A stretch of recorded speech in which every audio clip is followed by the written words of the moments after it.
હેઝાક્લીન biomedical કંપનીને 3 મહિના trial run મંજૂરી મળી।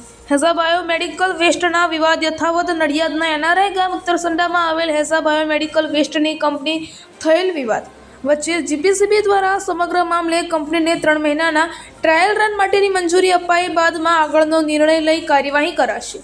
આ બાયોમેડિકલ વેસ્ટ કંપની 3 જિલ્લાના બાયોમેડિકલ વેસ્ટને પ્રોસેસ કરે છે। આ કંપની નિયમાનુસાર કામ ન કરનારના મામલે અને તેને કારણે પ્રદૂષણ સ્થાનિકોને સ્વાસ્થ્યને નુકસાન થતું હોવાને લઈને ગામના સરપંચ અને ગ્રામજનો દ્વારા જીપીસીબીમાં ઉગ્ર રજૂઆત કરાઈ હતી। આ રજૂઆત પૈકી જીપીસીબી દ્વારા 3 મહિના માટે ટ્રાયલ રન માટેની પરવાનગી આપવામાં આવી।